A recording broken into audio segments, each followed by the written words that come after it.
look it We up. live. We live. What you Hey, are, everybody. We're live here on Voices Randomish. I'm Eldridge, and to my left, as always, tonight is my sister, Acid. D'Artagnan. Bess. and we want to know what's your frequency. And our topic tonight is confident or conceited. So, what's your frequency? What's your frequency on the confidence versus conceited? I mean, I know we got our fingers going over there. So, Allie, this was a topic that you wanted to discuss. So, tell us what brought this one to mind. Well, this one came to my mind because I recently was told that I was full of myself and that I was conceited because I didn't want somebody to touch me. Oh. Now, yeah, like What? well, I mean, it's a really special case. That's crazy. But I've been told that I'm conceited and full of myself because I say, please don't touch me, or please, I don't want people in my space. What was the bubble. context, or what was the situation why this person felt compelled to put their hands on you when you did, unwanted touches? Well, I think the setting was, I mean, it's at a bar. Okay. But at the same time, like, even then, it doesn't matter where the setting is. Like, if somebody comes up and you're like, hey, and I say, like, hey, how are you doing? But, I don't really like to be touched. Please don't touch me. Right. The corona. Even before that, that's just how I am as a person. Right. Like, I feel like I should only have to say that one time, no matter who it's to. I don't feel like I'm full of myself and you're not good enough to touch me. Okay. I simply just don't like to be touched. Yeah. And so, like, for me, it's, I don't think it's conceited to ask people to keep their hands off of you. Like, it's still my body. Like, I mean, I don't think I'm great or anything, but I only like me to touch me. Thank you. I don't want strangers' hands on me, or don't hover in my space. And that's not being conceited. Like, I think I'm great. It's simply just, I don't want to be touched. Well, what is let's the get definition? Yeah, what's the definition we got to conceited? The definition of conceited is excessively proud of oneself, vain. Well, that depends on what someone would think is excessive. So then what is the definition Okay, I got confidence? it right here. It says a conceited person has an inflated self-image and perceives himself or herself as incredibly entertaining and wonderful. Okay. Oh, I know somebody like that. Ooh. But other people don't think. This is what I'm getting. The implications is that. But other people don't. Other people don't see that person the same way that they see themselves. Yeah. Oh, Like okay. an arrogance. Okay. Right? Yeah. Okay. Oh, yes. You're a legend in your own mind, in other words, and you find in your own mind, and ain't nobody got time for that, right? Right. What was the definition of confidence? Did you have Confidence means feeling sure of yourself and your abilities, not in an arrogant way, but in a realistic, secure way. Okay. Confidence isn't about feeling superior to others. It's quite inner knowledge that you're capable. Confident people feel ready for everyday challenges like test performances and competitions. That reminds me of when we were talking about the definition of brave, being courageous.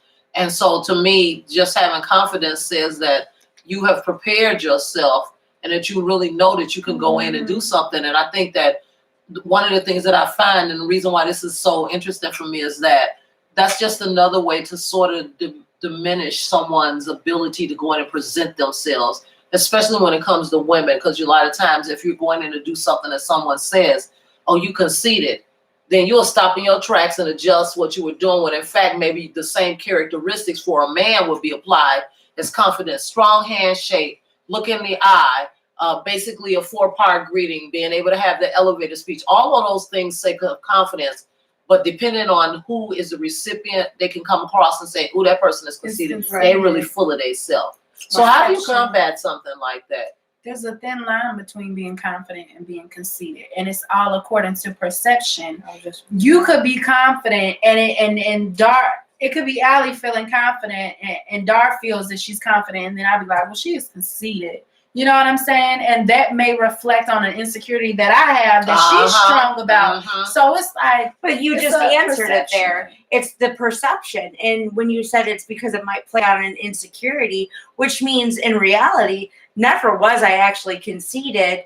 you just took it as that way because, oh, well, she's got something I don't have. So, like, look at her, full of herself, talking about how she's able to do something and she can confidently, when the whole time it was really confidence, but it was perceived as, you know, like, as being, you know, like conceited, because that's how that person took it, because of their own insecurities, not because the person actually was conceited or even delivered whatever they said or did in a conceited manner. It was just simply jealousy and insecurity in other people. Do you think that people vacillate between the jealousy and insecurity? I think people vacillate between feeling what's narcissistic and what might be voyeuristic. And the reason why I say that is it's kind of like narcissism, where people are really full of themselves, but voyeurism is where we look at other people to get ideas about whether or not we are conceited or whether we're confident. So what are we looking at that tells us,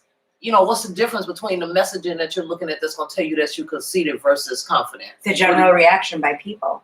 I mean, if a rare person occasionally is like, oh, you're conceited, obviously they're the one with the issue. When the vast majority is like, wow, she's really confident about herself. That the vast majority of people that perceive the way you carry yourself, the way you speak, perceive you as confident or whatever. And there's just a few that say, oh, well, she's so, you know, cocky or full of herself. For me, that's, I mean, if the vast majority of people are like, yeah, you are full of yourself. Do you think that the status or the setting matters? So like if you talking to somebody that perceives themselves to be a step lower than you, do you think they're more likely to say that you're conceited versus confident versus somebody who's on the same level with you peer-wise that might think? You know what I'm saying? Like you have a co-worker who may be at the same level with you, but then you might have somebody who doesn't feel that they're at the same level with you. Or do you think that person is more likely to say when they interact with you, you're conceited versus that peer who's on the same level to say you're confident? Depends how they feel about themselves. I honestly don't give a damn if you think I'm conceited or confident. I knew that was coming, y'all. You know, right? I don't care, because for me, I'm a little bit of both. Okay. You know, and it depends on the environment in which I am. Because I can be out and I'll have the best time of my life and I can't come off as conceited. And I also can come off as arrogant. But it depends on the environment that I'm in and the people that I'm around. So if you're around certain people and you want them to treat you a certain kind of way, you come off differently. Yep, you adjust. You adjust. We talked about that before. Like you adjust to your surroundings. Like it's like. So what characteristics? Let's just sum it up: of conceited versus confident. Let's talk about conceited. If someone was being conceited, what would they be doing, or how would they be behaving? Nonchalant. For me, most of the time when people are conceited, they have to tear apart other people or talk down about you or other people to try to make themselves look better, because like, look how much I do it better than this person or than you or whatever. People that are confident don't need to do that. I've never heard a lion have to come in and say, hey, guess what, guys? Look at me. I'm a lion. Because you're right.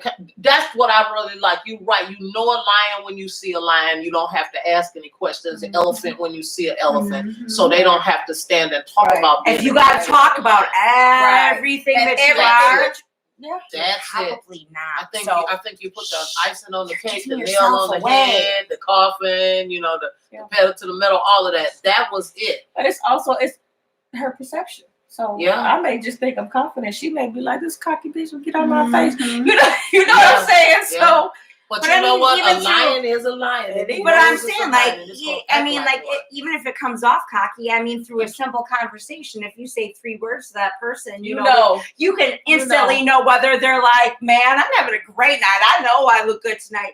That's still not conceited. That's still confident. Like, man, I'm having a good night, and man, I look bomb. That's still not conceited. That's still just, man, I know I'm having a good night. I'm confident. Conceited is talking down to somebody else just to make yourself look better. To me, that's the defining difference. You have to tear something apart to build yourself up. Being confident, you ain't got to tear nothing apart. Back it up. You don't need to make somebody else look small to make yourself look big. Because again, it's the same thing that a lion doesn't need to come in and say, you know, hey guys, I have claws and teeth. I can rip you apart here. He just does. That makes sense. That's true. That was a good place to end.